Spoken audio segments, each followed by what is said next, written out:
Hello dear students, आप सबका स्वागत करता हूं एक बार फिर से अपने इस यूट्यूब चैनल डिस्ट्रिक्ट ज्ञान में। तो बहुत सारे जो स्टूडेंट्स हैं उन्होंने स्कूल ऑफ एमिनेंस और मेरिटोरियस स्कूल में एडमिशन के लिए अपने आप को जो रजिस्टर है वो कर लिया है। तो मैंने पिछली वीडियो में भी आपको बताया था कि अब तक टोटल जो कितने स्टूडेंट्स हैं उन्होंने अप्लाई कर दिया है। तो लगभग 1 लाख से ज़्यादा स्टूडेंट जो है उन्होंने स्कूल ऑफ एमिनेंस और मेरिटोरियस स्कूल के एग्ज़ाम के लिए अप्लाई जो है वो कर दिया है, यानी कि अपनी जो रजिस्ट्रेशन है वो कर दी है।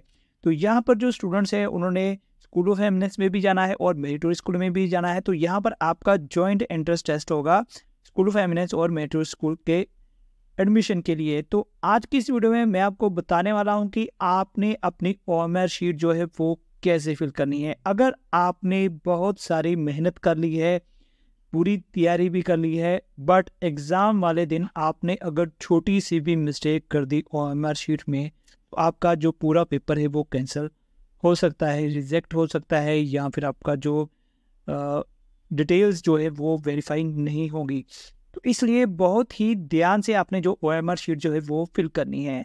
तो यहाँ पर मैं क्लियरली आपको बता दूं कि अभी फ़िलहाल जो एग्ज़ाम हो रहे हैं 8th क्लास के, 10th क्लास के या फिर 12th क्लास के जो एग्ज़ाम हुए हैं, वहाँ पर जो ओएमआर शीट मिलती है वो जस्ट सिंपल सी ओएमआर शीट होती है। बट उसमें भी काफ़ी सारे जो स्टूडेंट्स हैं वो मिस्टेक कर देते हैं, जिसके कारण उनको भी परेशानी का सामना करना पड़ता है। या फिर काफ़ी सारे जो इन्विजिलेटर होते हैं या जो टीचर्स होते हैं वो फ़िलहाल काफ़ी सारी जो मदद करते हैं स्टूडेंट्स की, ओएमआर शीट उनकी प्रॉपर चेक करते हैं। कोई प्रॉब्लम होती है या कोई गलती होती है तो उनको ठीक कर देते हैं। मैं खुद भी कई स्टूडेंट जो है उनकी ओएमआर शीट जो है वो ठीक कर देता हूँ। कई बार उनसे गलती हो जाती है, हालांकि उनको सभी कुछ पता होता है, बट फिर भी कई बार हमसे गलती जो है वो हो जाती है। तो आज की इस वीडियो को ध्यान से देखिएगा कि आपने ओएमआर शीट कैसे फिल करनी है, क्योंकि जो आपका 8th 10th या 12th क्लास का जो एग्ज़ाम होता है वहाँ पर आपकी जो ओएमआर शीट है वो वहाँ पर जस्ट आपका रोल नंबर, आपका जो नेम है वो ही स्कैन किया जाता है। बट ये जो एग्ज़ाम होगा इसमें आपकी पूरी ओएमआर शीट जो है वो स्कैन होगी, या फिर जो भी आपने क्वेश्चंस के आंसर करने हैं सिर्फ इसी ओएमआर शीट पर करने हैं, कहीं और नहीं करने हैं। तो इसलिए ये काफ़ी इम्पोर्टेंट है। तो इसमें आपने कोई भी गलती नहीं करनी है। तो मैं आपको पूरे पॉइंट्स बताऊंगा, पूरे टिप्स और ट्रिक्स भी बताऊंगा कैसे आपने इसको सॉल्व करना है, कैसे आपको इसको फिल करना है। तो पूरी वीडियो को ध्यान से देखिएगा। काफ़ी सारे हमारे चैनल के साथ जुड़ चुके हैं, बट अगर आप हमारे चैनल में पहली बार आए हैं तो प्लीज़ चैनल को सब्सक्राइब कर लेना, जिससे कि नेक्स्ट जो भी अपडेट्स आएंगी वो आपको मिलती रहेंगी। तो चलिए वीडियो को मैं आगे शुरू करता हूं। तो यहाँ पर आप स्क्रीन पर जो देख सकते हैं कि स्कूल ऑफ एमिनेंस और मेरिटोरियस स्कूल में एडमिशन के लिए एग्ज़ाम जो हो रहा है 2024, तो आपको जो ओएमआर शीट मिलने वाली है लगभग इस तरह से ही आपकी जो ओएमआर शीट जो है वो होगी। तो यहाँ पर सबसे पहले मैं आपको बता दूं कि आपका जो एग्ज़ाम होगा उसमें आपको 150 जो क्वेश्चन है वो आएंगे। तो यहाँ पर जो फर्स्ट पार्ट है वो जो रीजनिंग टेस्ट का है, और सेकंड पार्ट जो है वो सेट कह सकते हैं या स्कूलिस्ट एप्टीट्यूड टेस्ट होगा। तो यहाँ पर जो आपके क्वेश्चन है 30 नंबर जो है और रीजनिंग के हैं, और बाकी जो 120 क्वेश्चन है वो आपके सेट के हैं यानी स्कूलिस्ट एप्टीट्यूड टेस्ट के हैं। तो यहाँ पर मैं आपको प्रॉपर बताऊंगा कि आपने अपना जो ओएमआर शीट है वो कैसे फिल करनी है। तो सबसे पहले मोस्ट इंपॉर्टेंट जो चीज़ है वो है आपका रोल नंबर। आपको अपना रोल नंबर अच्छे से पता होना चाहिए। आपको जो रोल नंबर है उसमें कोई भी मिस्टेक नहीं होनी चाहिए, कोई भी डिजिट में मिस्टेक नहीं होनी चाहिए। तो इसके लिए क्या करना पड़ेगा आपको, यहाँ पे मैं आपको सैंपल दिखा रहा हूँ एडमिट कार्ड का। तो आपको इस तरह से जो सैंपल मिलेगा, जो आपको एडमिट कार्ड मिलेगा वो सैंपल इस तरह से होगा। तो यहाँ पर आपको रोल नंबर मिलेगा। तो आपने क्या करना है, अगर आपको याद है ठीक है, नहीं याद है तो आपने प्रॉपर अपने एडमिट कार्ड से जो रोल नंबर है उसको यहाँ से देख के यहाँ पर अपना फिल करना है। उसके बाद काफ़ी सारे जो स्टूडेंट्स क्या मिस्टेक कर देते हैं कि यहाँ पर जैसे 0 लिखा है तो 0 के नीचे आपने 0 को सर्कल करना है, ये तो आपको सभी को पता है। बट कई बार हमसे कुछ मिस्टेक हो जाती है कि जैसे 9 है या फिर 2 है, कई बार हमें यहाँ पर 2 डिजिट हम कर देते हैं, या फिर यहाँ पर 3 लिखा है यहाँ पर 0 पे भी हमने सर्कल कर दिया। इस तरह की कोई भी आपने मिस्टेक नहीं करनी है, कोई भी वहाँ पे फ्लूक नहीं लगेगी या नहीं लगनी चाहिए। तो आपने इस बात का आपने ध्यान रखना है कि आपका जो रोल नंबर होगा वो प्रॉपर आपने पहले डिजिट लिखने हैं, ध्यान से डिजिट लिखने हैं, और उसके नीचे प्रॉपर आपने अपना जो सर्कल है उनको डार्क करना है। तो यहाँ पर आप देख सकते हैं यहाँ पर करेक्ट या सही तरीका क्या है कि आपको सर्कल जो है पूरा डार्क करना है। तो ये आपने कभी भी नहीं करना है, यानी कि जो सर्कल है उसको ऐसे क्रॉस नहीं करना है, या फिर एक लाइन नहीं लगानी है, या फिर कुछ स्टूडेंट जो है अभी फ़िलहाल जो पेपर हो रहे हैं वहाँ पर इस तरह से जो सर्कल को डार्क करते हैं ये भी नहीं करना है, या इस तरह से भी डार्क नहीं करना है। ये चारों चीज़ें जो हैं वो रॉन्ग है, गलत है। आपने इस तरह से सर्कल को डार्क करना है। यहाँ पर आप सैंपल दे सकते हैं। तो यहाँ पर मैं आपको बता दूं कि आपने जो भी सर्कल डार्क करना है तो उसका सबसे बढ़िया तरीका क्या है कि आप सबसे पहले जैसे यहाँ पे मान लीजिए यहाँ पे मैं 4 लिख देता हूँ, तो यहाँ पे 5 लिखा है, यहाँ पे मान लीजिए 6 लिखा है। तो आपने क्या करना है, जस्ट यहाँ पे पहले 4 को थोड़ा सा डॉट लगा लीजिए, यहाँ पे 5 पे यहाँ पे डॉट लगा लीजिए, यहाँ पे 6 पे थोड़ा सा डॉट लगा लीजिए। तो इस तरह सबसे पहले आपने ये कर लेना है। इससे क्या होगा कि आपको अच्छे से पता चल जाएगा। उसके बाद आपने जब डॉट्स लगा लिए, एक बार क्रॉस वेरीफाई कर लेना है, 4 पर ये नहीं, 5 पर है, 6 पर है। उसके बाद आपने अपने जो सर्कल्स हैं उनको ऐसे डार्क कर देना है। इस तरह से आप करेंगे, आपका समय भी बचेगा और आपसे कोई भी मिस्टेक भी नहीं होगी। तो आपने ध्यान रखना है कि आप जो भी सर्कल करेंगे आपका इस तरह से पूरा सर्कल होना चाहिए। तो जैसे मैं ये कंप्यूटर पे कर रहा हूँ तो थोड़ी सी प्रॉब्लम हो सकती है, बट आपने जो पेंसिल से या पेन से करेंगे तो आपने इस तरह से प्रॉपर अपना करना है। यहाँ पर भी आप जो सैंपल है वो दे सकते हैं, यहाँ पर प्रॉपर डार्क किया गया है। तो इस तरह से आपने सबसे पहले तो अपने जो डिजिट हैं वो लिख लेने हैं, आपने अच्छे से लिख लेने हैं और इसमें कोई भी मिस्टेक आपकी नहीं होनी चाहिए डिजिट में। उसके बाद नीचे आपने जो सर्कल है वो डार्क करना है। उसके बाद जो मेन इंपॉर्टेंट चीज़ आती है, यहाँ पर आपने जो शीट नंबर है वो फिल करना है। तो यहाँ पर जो शीट आपको मिलेगी उसका बुकलेट नंबर होता है, वो आपने यहाँ पे बड़े ध्यान से फिल करना है। उसके बाद बात आती है कैंडिडेट के नेम की। तो यहाँ पर आपने ध्यान रखना है। तो देखिए, आपको अपना नाम लिखना आना चाहिए। मैंने कई बार देखा है कि जो स्टूडेंट्स हैं नाम लिखने में मिस्टेक कर देते हैं, जो बोर्ड के एग्जाम रहे वहाँ पर भी मिस्टेक करते हैं। मिस्टेक क्या करते हैं, मिस्टेक ये करते हैं कि जैसे मैंने यहाँ पे राम लिखना है तो बच्चे क्या करते हैं, आर बड़ा लिखेंगे, ए छोटा लिखेंगे, ठीक है जी, एम लिखेंगे। उसके बाद मान लीजिए कुमार लिखना है तो कुमार भी साथ ही लिख देंगे।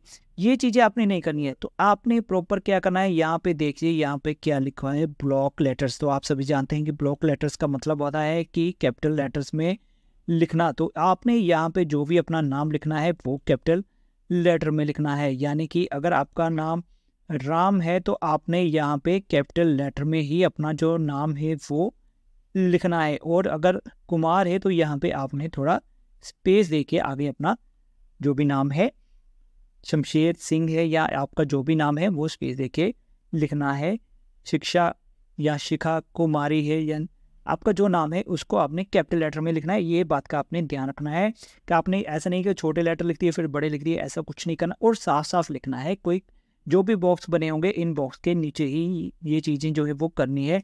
तो काफ़ी आपको वैसे तो ये चीज़ें सिंपल लग रही हैं, बट मैंने जो देखा है कि काफ़ी सारे जो स्टूडेंट हैं वो गलती करते हैं। तो इस बात का आपने बिल्कुल ध्यान रखना है कि आपका एक तो रोल नंबर है वो गलत नहीं होना चाहिए, उसके बाद आपका जो नाम है वो गलत नहीं होना चाहिए, या फिर उसमें कुछ मिस्टेक्स नहीं होनी चाहिए नाम में, या फिर कटिंग नहीं होनी चाहिए। ये बात का आपने बिल्कुल ध्यान रखना है। ये 2 चीज़ें मोस्ट इंपॉर्टेंट हैं।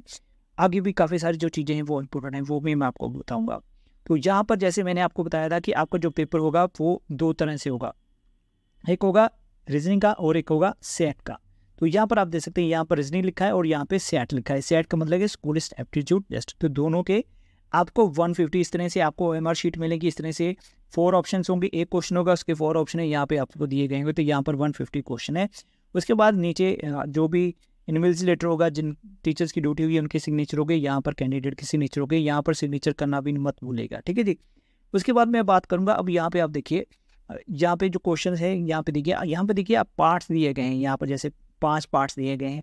पार्ट्स में आपका जो है वो दिया गया है OMR शीट जो है। तो आपने क्या करना है कि आप सबसे बढ़िया तरीका क्या है, अगर आपको सारा पेपर आता है तो वेल एंड गुड, अगर नहीं आता तो सबसे पहली चीज़ जो करनी है कि आपको अगर जो क्वेश्चन पहले आते हैं, तो जैसे यहाँ पे मैं आपको बता देता हूँ, यहाँ पर मान लीजिए जो पहला क्वेश्चन है, पहला क्वेश्चन आपको होता है, ठीक है जी। आपने क्या करना है, पहले क्वेश्चन का मान लीजिए कोई आंसर है, मान लीजिए फर्स्ट आंसर, ठीक है जी, फॉर एग्जाम्पल। तो यहाँ पर आपने क्या करना है, फर्स्ट को यहाँ पे सर्कल कर देना है। इसी तरह से आपने नेक्स्ट क्वेश्चन देखना है, यहाँ पर आपका नेक्स्ट क्वेश्चन क्या है, तो यहाँ पर मान लीजिए आपका 4th है, तो यहाँ पर आपने फिर क्या करना है, यहाँ पे 4th को ध्यान से फिल करना है। यहाँ पे आपको 4th पे पूरा सर्कल कर देना है। तो यहाँ पर स्टूडेंट्स गलती क्या करते हैं या मिस्टेक हमसे क्या हो जाते हैं कि कई बार हम क्या करते हैं, यहाँ पर मान लीजिए हमने 3rd क्वेश्चन मान लीजिए यहाँ पे 2 कर दिया, आगे हमने यहाँ पे 4th पे 3 वाला करना था, तो हमसे गलती क्या हो जाएगी कि हमने यहाँ पे 3 पे कर दिया। तो ये आपका रॉन्ग हो जाएगा, ये आपका क्वेश्चन जो है वो गलत हो जाएगा। इस बात का आपने ध्यान रखना है कि एक क्वेश्चन के आगे आपने एक ही सर्कल को डार्क करना है, ध्यान रखना है। सेकंड चीज़ आपने ध्यान रखना है कि आपके क्वेश्चन का आंसर क्या है। जैसे सेकंड का आंसर 4th है, तो यहाँ पर आपने सेकंड का 4th ही सर्कल को डार्क करना है, ये बात का भी आपने ध्यान रखना है। अब आपको शॉर्टकट तरीका बताता हूँ या फिर मैं आपको बेस्ट तरीका क्या बताता हूँ। यहाँ पर 5 पार्ट दिए हैं, तो आपने क्या करना है कि आपने अपना जो क्वेश्चन पेपर होगा वहाँ पे 5 क्वेश्चन को पहले क्रॉस कर लीजिए, टिक क्रॉस कर लीजिए। आपके 5 क्वेश्चन जो है उनके जो आंसर है वो किस तरह से आएंगे वो सारा आप कर लीजिए, ठीक है। मान लीजिए ऐसे आपने 5 क्वेश्चन जो है वो कर लिए, ठीक है। 5 क्वेश्चन कर लिए। अब आपने क्या करना है, उनके जो क्वेश्चन के आंसर है वो देख लेने, फर्स्ट का क्या था, सेकंड का क्या था, 4th का क्या था, उस तरह से आपने जो अपने आंसर है वो कर लेने, ठीक है जी। तो यहाँ पे आपने ये सर्कल जो है वो कर लेने हैं। 5 क्वेश्चन आपके हो गए। उसके बाद आप फिर अगले 5 क्वेश्चन देखिए, उन क्वेश्चन को क्वेश्चन पेपर पे टिक कीजिए और उसके बाद यहाँ पे आप उनको देख के यहाँ पे करिए। एक तो तरीका ये है। दूसरा तरीका क्या है कि आप अपना जो क्वेश्चन है यहाँ से टिक कीजिए और यहाँ पे ओएमआर शीट पे उस सर्कल को डार्क कर दीजिए, ये भी बेस्ट तरीका है। दूसरा एक और तरीका है कि अगर आपको लगता है कि आपसे कुछ मिस्टेक ना हो जाए, आपको डर लग रहा है, तो आपने क्या करना है, मान लीजिए 4th ठीक है, मान लीजिए 8th क्वेश्चन का जो आंसर है वो सेकंड है, ठीक है। आपने 8th क्वेश्चन में जाना है, तो यहाँ पे आप क्या कीजिएगा, थोड़ा छोटा सा एक बिंदु लगा दीजिए जिससे कि आपको पता लग जाए कि ठीक है आपका ये आंसर। उसके बाद अगला क्या आंसर है, 3rd है। उसके बाद क्या है, 2 है। इसका क्या था, 3 था। तो इस तरह से आप डॉट भी लगा सकते हैं। डॉट लगाने के बाद क्या करेंगे, आपको पता चल गया कि अब मैंने 5 क्वेश्चन किए हैं, उनके जो आंसर है ये हैं। उसके बाद आप क्या करेंगे, यहाँ पर इनको थोड़ा डार्क करते जाइए, ठीक है। आपने डॉट लगा लिए, अब इनको डार्क कर लीजिए। एक ये भी तरीका है, ठीक है। तो मैंने आपको 3 तरीके बता दिए, आपको जो भी बेस्ट लगेगा आपको वो आपने तरीका करना है। एक बार मैं फिर से रिपीट कर देता हूँ आपको। एक तरीका क्या है, क्वेश्चन देखा, उसका आंसर देखा, यहाँ पे टिक कर दिया। सेकंड तरीका क्या है, आपने 5 क्वेश्चन किए और 5 क्वेश्चन के बाद यहाँ पे सर्कल जो है वो डार्क कर दिए। थर्ड मेथड क्या है, यहाँ पे 5 क्वेश्चन किए, एक क्वेश्चन किया, उसको यहाँ पे सर्कल को डॉट लगा दिया। दूसरा क्वेश्चन देखा, उसको सर्कल को डॉट लगा दिया। उसके बाद डॉट लगाया, उसके बाद डॉट लगाया, उसके बाद 5 को आपने क्या कर दिया, डार्क कर दिया। तो ये चीज़ें करनी है। उसके बाद आपने नेक्स्ट क्या करना है, अगर आपको कोई क्वेश्चन नहीं आता तो आपको ने उसको छोड़ देना है। जब आपको कोई क्वेश्चन छोड़ देते हैं तो आपके ने जैसे 11 कर लिया, 12 कर दिया, 13 छोड़ दिया, 14 करेंगे, तो कई बार क्या होता है कि आपने 13 को छोड़ दिया। कई बार क्या होता है कि जब 14 का आंसर है हमने 14 में करना था, गलती से हमसे कई बार 13 में भी हो जाता है। इस बात का भी आपने ध्यान रखना है। जो क्वेश्चन छोड़ा है उसका भी आपने ध्यान रखना है, उसके अकॉर्डिंग ही आपने क्वेश्चन के जो आंसर है वो करने हैं। तो जो भी क्वेश्चन आपके रह जाएंगे आपने पूरा अटेम्प्ट करना है, इसमें नेगेटिव मार्किंग नहीं है। तो यहाँ पर आपको जो पेपर मिलेगा वहाँ पर भी लिखा होगा स्पेशल कि यहाँ पर नेगेटिव मार्किंग नहीं है। नेगेटिव मार्किंग का मतलब क्या होता है कि अगर आपका कोई क्वेश्चन गलत हो जाता है उसके जो मार्क्स हैं वो कट जाते हैं, बट इस टेस्ट में ऐसा कुछ नहीं है, आपके कोई भी नंबर नहीं कटेंगे। इसलिए आपने पूरा पेपर करना है। आपको कुछ जो क्वेश्चन है नहीं आते, आपने छोड़ दिए, बट आपके पास अब टाइम है, आपको नहीं आ रहे हैं या आपके पास टाइम कम रहेगा, तो आप जल्दी से क्या करेंगे, उन सर्कल्स को डार्क कर लेंगे। क्वेश्चन के अकॉर्डिंग जो भी आपके आंसर्स बनते हैं उनको आपने डार्क करना है। इस बात का आपने प्रॉपर ध्यान रखना है। तो इस तरह से आपको जो ओएमआर शीट है वो आएगी। तो ये ओएमआर शीट जो है वो इसका जो सैंपल है वो मैं अपने टेलीग्राम चैनल पर भी अपलोड कर दूंगा, वहाँ से आप इसकी हेल्प ले सकते हैं। मैं अपनी जो वेबसाइट है वहाँ पर भी इस सैम्पल पेपर को अपलोड कर दूंगा, जिससे कि आप इसको दे सकते हैं, आप प्रैक्टिस कर सकते हैं अपनी ओएमआर शीट को फिल करने की। इसका प्रिंट निकाल सकते हैं, प्रिंट निकाल के आप प्रैक्टिस कर सकते हैं।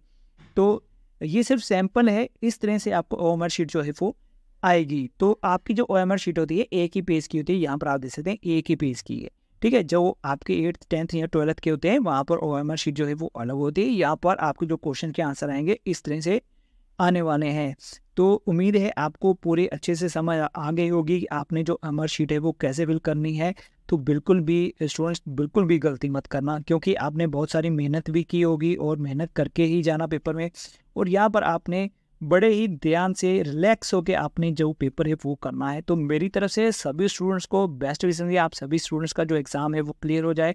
आप सभी को जो भी आप स्कूल में जाना चाहते हैं आपको वहाँ पे एडमिशन मिल जाए। तो मैं जो भी वीडियोज़ आएंगी आपकी क्लासेस तक, जब तक आपकी क्लासेस स्टार्ट नहीं हो जाती है प्रॉपर, मैं आपको सारी जो इन्फॉर्मेशन है वो प्रोवाइड करता रहूँगा। तो फिलहाल आज की इस वीडियो को मैं यहीं ख़त्म करूँगा, जल्दी मिलूँगा आपके साथ नेक्स्ट वीडियो में। तब तक के लिए गुड बाय।